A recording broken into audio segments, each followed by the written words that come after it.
So we are part 2 of the video. We're actually walking on Autumn Park Avenue. Coming from the far end, Great Autumn Road end, and walking down.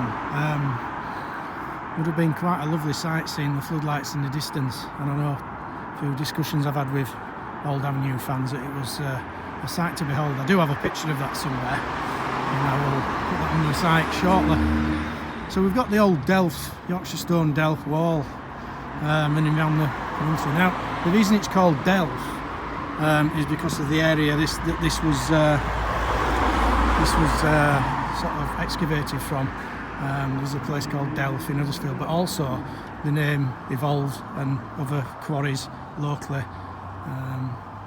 It's actually called Deep Arse Delft Stone, believe it or not. So this has been here probably longer than the football club. Well, I know it has. So you're looking at some real craftsmanship there, which has stood the test of time. You've got their strap, look, that would have been maybe holding part of the roof structure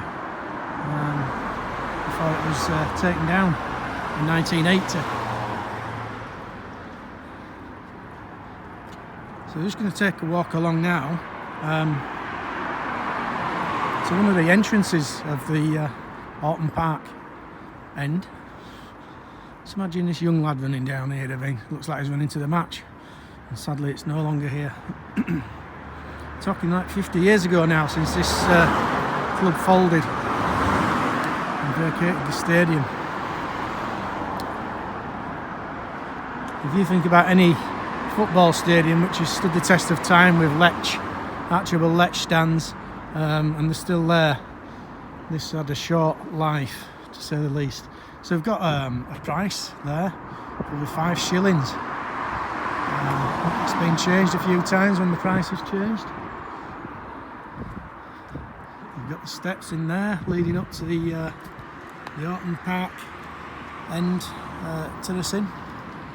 There's like I think there's a turnstile block. It's all interesting stuff. I'm always amazed how steep this staircase is. Can you imagine coming down there with hundreds of people at the end of the final whistle? It's quite an amazing thing to see. So you've got, this would have been the exit gate, and then we've got turnstiles there.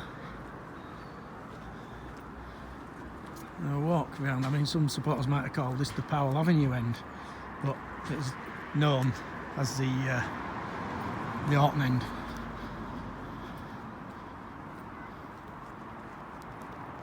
We've actually got the steps leading up to the terracing there. There's a wall that was built, a red brick wall you can see, which kept the fans safe as they were exiting the ground, and maybe packed in 37,000 capacity.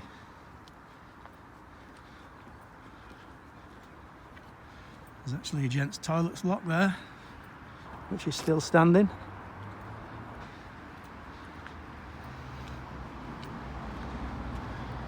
Last time I came, there was an old leather football in those toilets. You can just see in there.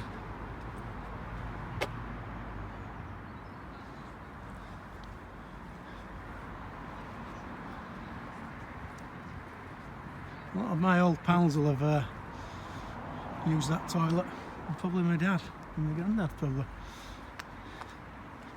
So look at some old terrace in there which has just been uprooted as such.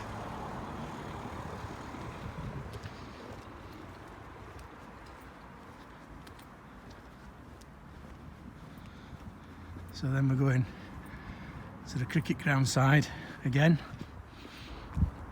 It's a shame we can't see in. Maybe I could put my phone over the wall shortly. You can just see in there.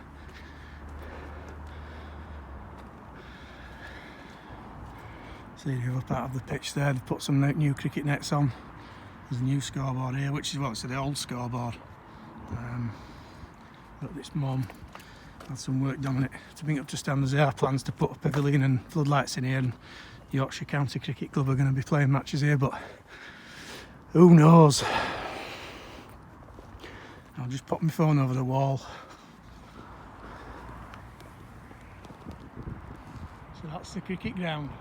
I can't see what I'm filming at the moment, but hopefully you get a picture of what's there.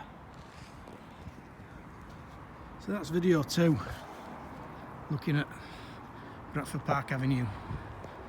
Like I say, I hope you found this interesting and also slightly educational, because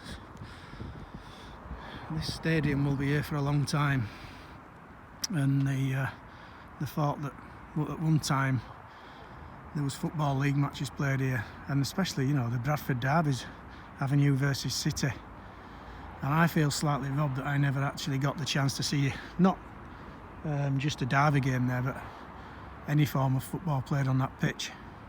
As a Bradfordian and a proud Bradfordian, it's just a crying shame. And like I've said on my previous video, it's a similar story to the Third Lanark in Scotland. So if you've enjoyed this video, sorry my mouth's not working right, it's a little bit chilly, but like I say, I hope you found it educational and also enlightening. As we know, in these dark times, things can get taken away from us within days. Speak soon.